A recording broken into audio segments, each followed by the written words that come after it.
mapagpalang araw mga ka-technician, mga ka-DIY, mga ka-master. Meron po tayo ditong repair na TV. Ito po ay Sanyo. So ito po ang kanyang board.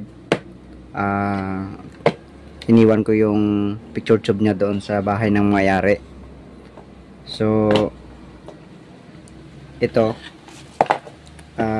yung board ng TV na ay dalawa na. Ito yung isa, yung universal na China. Yung unang nag-ayos kasi nito, hindi nila napagana ito. So nag-suggest ang unang nag-ayos na palitan ng board, kaya pinalitan nila. So ito yung pinalit, ito yung universal.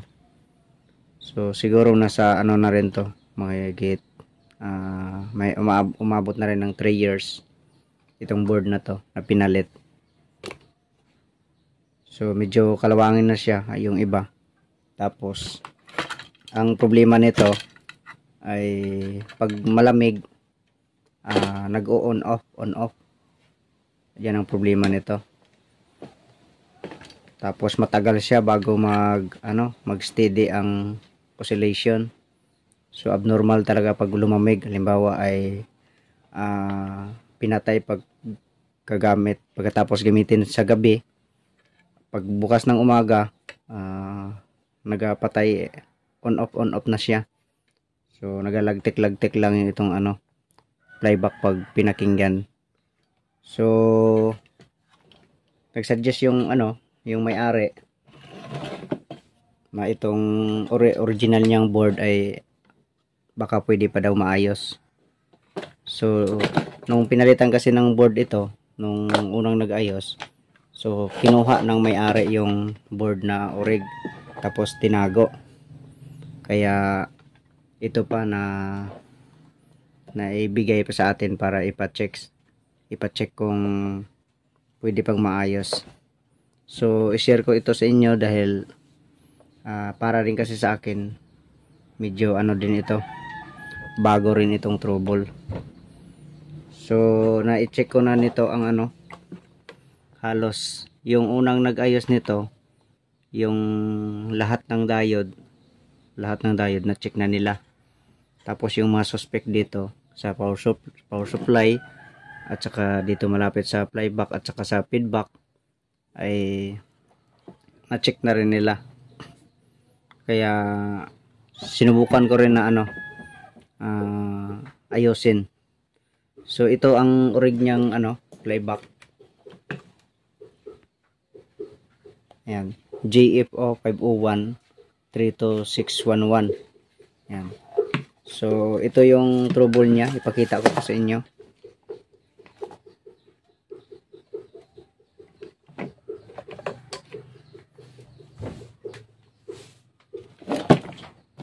Okay.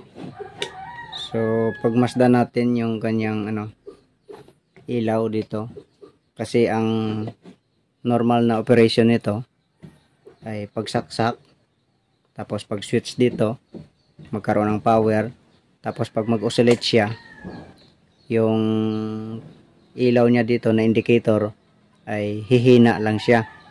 So ibig sabihin nun ay nag-oscillate na yung system at saka yung playback. So yan ang normal na operation niyan. So ngayon subukan natin saksak. Ito naka-switch na. Ayan. Tapos saksak natin. So tingnan natin ito. Power. Ayan, umilaw. Ayun. So nag-oscillate tapos bagsak. Bagsak ang So pagka ganyang trouble, pwede nating isipin na may grounded na mga diode. Pero yun nga, sabi ko nga sa inyo ay halos na check na ng unang nag-ayos nito. Tapos isa sa mga suspect din natin dyan ay baka abnormal ang supply. So normal naman ang supply nito. Nasa naman may higit 130 ang ang pinakataas. So pinalitan ko na rin ito ng bagong optocoupler. Ayan. Ito yung dati niya. So ganun pa rin, walang pinagbago. Kaya subukan natin na palitan ng flyback. Kasi na check ko na rin lahat dito sa primary power supply. So okay lahat. Kaya kung mapansin nyo ay ito parang mahinang na halos lahat. Tsaka dito pala nagkaroon ng crack dito. Ayan ang haba ng crack. So ano lang naman ang koneksyon na nawala. Bale 1, 2, 3, bale 4. Ito may diode pa dito. Ayan. So 4 lang naman na koneksyon ang meron dyan. Okay, so palitan natin ito. Okay, hindi ko pala naisaksak yung soldering iron natin. So saksak ko muna soldering iron, tapos tanggalin natin ito. Painitin ko muna yung soldering iron. Okay, ito na. Mainit na yung soldering iron natin. So tanggalin natin yung flyback.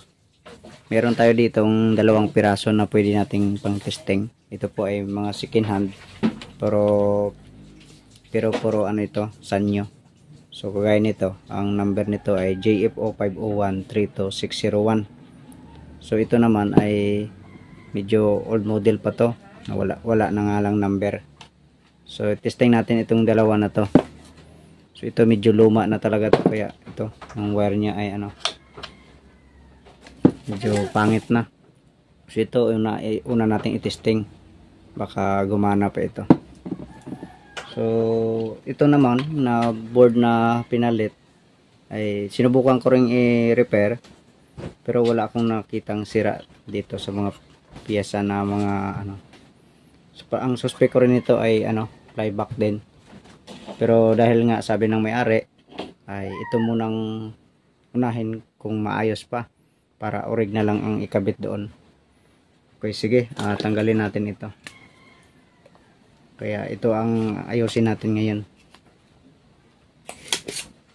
So chinik ko na po lahat dito mga piyesa. Wala po tayong nakitang sira. Kahit itong optocoupler, ang reading nito ay parang ang dito sa 3 and 4 na pin ay medyo mababa na rin ang reading, pero medyo may leak na siya. Pero pagkapalit ko ng optocoupler, ganun pa rin. So sige, palitan natin ng flyback. So pag isinukat ko kasi dito, ang oscillation normal naman ang voltahe. Okay, ito palitan natin. So hindi ko ipopost ang video. Fast forward nyo na lang kung sakali na medyo matagalan kayo sa pag-antay. So ang purpose ko lang nito ay para mas makita nyo talaga, kasi bago din ito yung trouble na to para sa akin.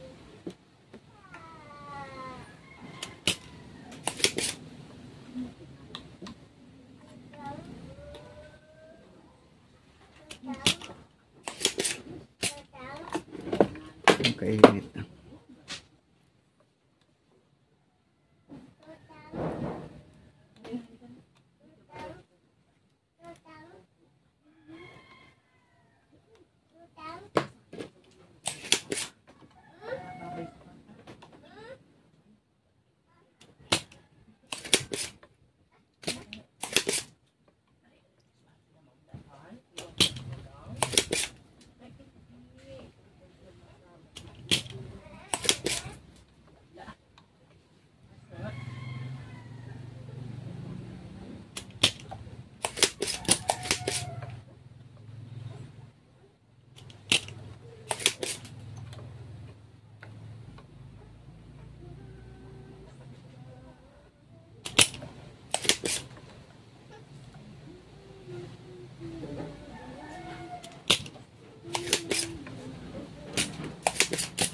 yan. So tanggal na.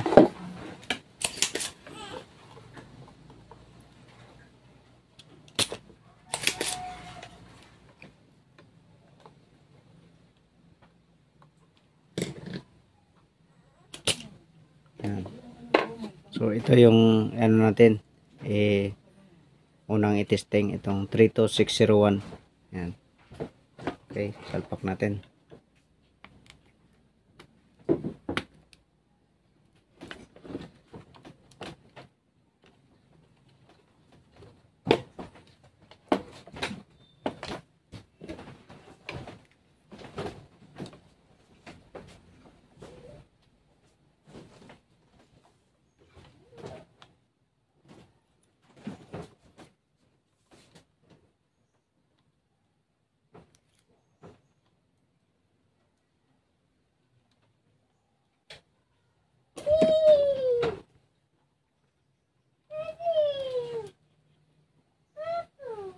Okay.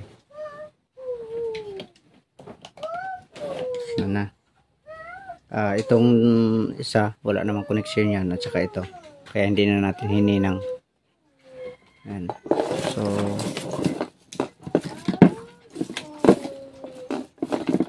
patihaya ko lang yung board.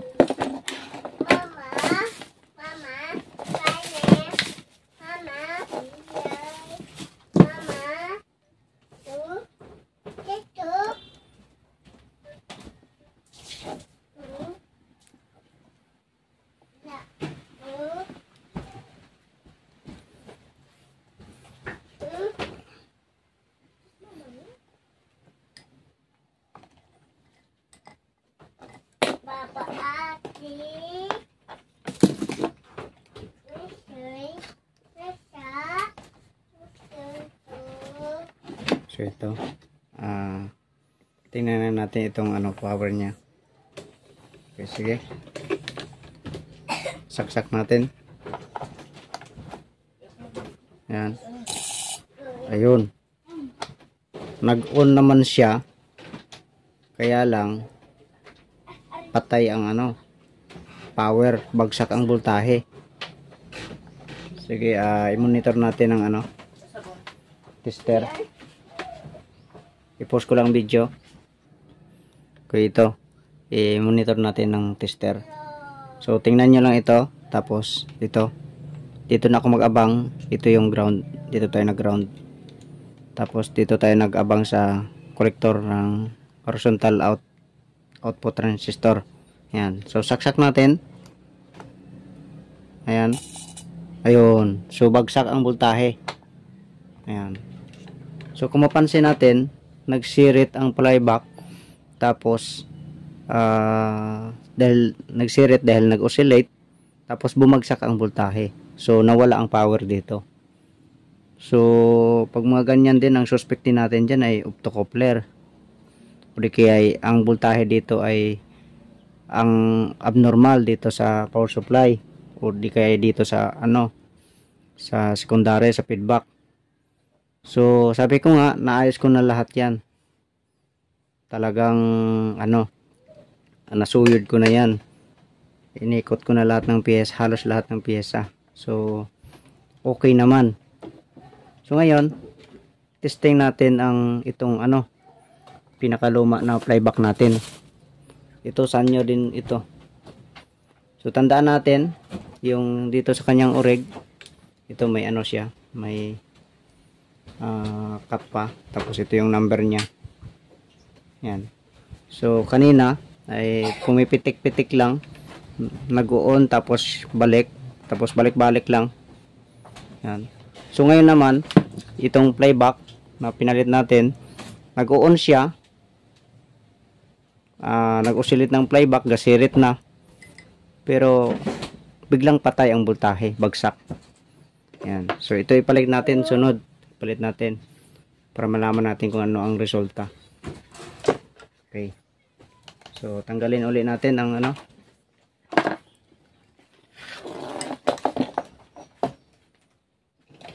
ang playback.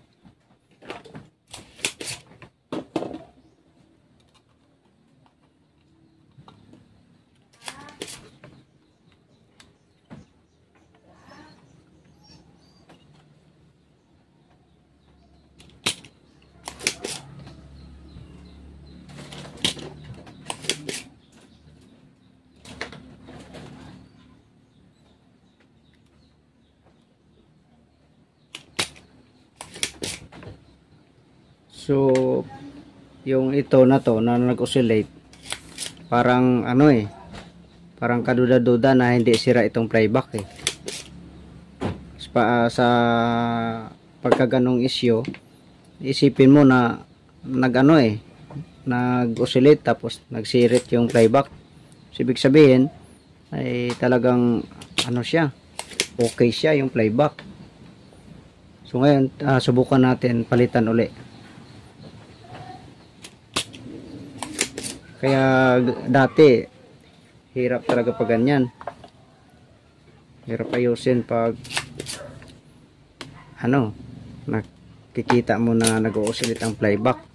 Yun nga lang, babagsak ang voltahe tapos mawawalan siya ng power.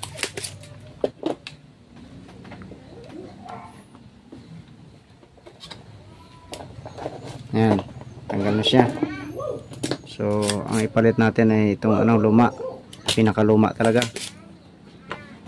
So pag lahat kasi halos ng brand, kahit nga nasa slim, depende lang kung medyo old model pa talaga, ay medyo magkaiba ang ibang pin ng paa, ang koneksyon.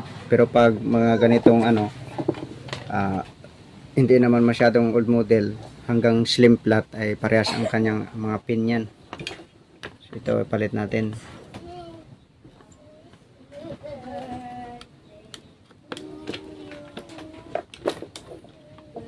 Yan.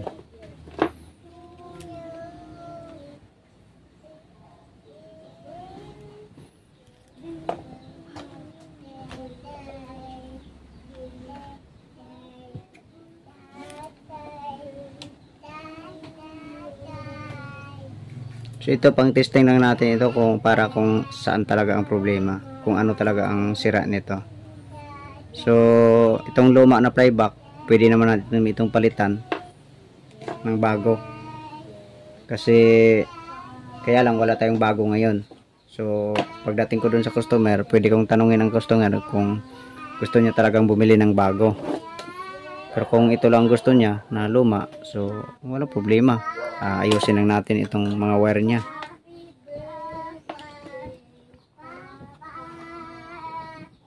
So itong pula na wire na to ay naputol ko kasi dito, kaya nilalagyan natin ng wire. So may crack kasi dito. So although naka jumper dito, pero naiputol ko kasi dito, kasi sinubukan ko rin kasi itong kabitan ng 1010A. Bali tatlong connection lang ang nilagay ko, EBL, tapos B plus, at saka output dito. So nag-oscillate naman. Yan, kaya naghanap ako ng playback na sanyo talaga. Okay, so ito na siya. Yan, kung mapansin nyo, putol na talaga dito ang focus. So ang G2 at ang screen ang medyo okay pa, pero sana ay gumana to.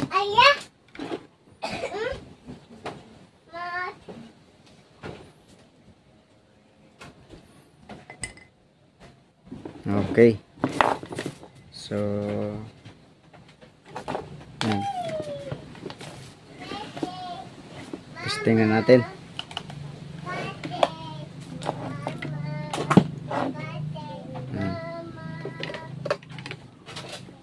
Okay, saksak natin.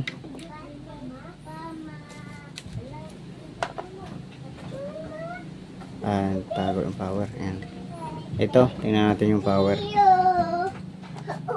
Saksak. Ayan. Ayun. Tuloy-tuloy. Ayan, masilit na yung playback. Yung ko nilagay sa baso, yung dulo. Ayan, tuloy-tuloy. Sana naririnig nyo yung silit ng playback. Yan. So tuloy-tuloy siya. Yan, bunutin natin. Yan. Tapos saksak ulit. Ayun. So tuloy-tuloy na. So, ibig sabihin, magkaiba ang trouble nitong dalawang playback. Magkaiba ang kanyang trouble itong dalawa. Ito. pero parehas na silang sira. Yan. So kakaiba, di ba? Kaya kung wala ka talagang pang testing ng mga pyesa, lalo na yung playback, pag wala tayong pang testing, talagang mahirapan tayo. So okay na to, tuloy-tuloy na siya eh. Ayan o, saksak natin uli. Ayan, gasilit-silit lang yung sa yung kasi nilagay sa sa baso. Ayan o, patayin natin yung ilaw. Ayan o, yun yung dulo nilagay ko sa baso. So ano na siya.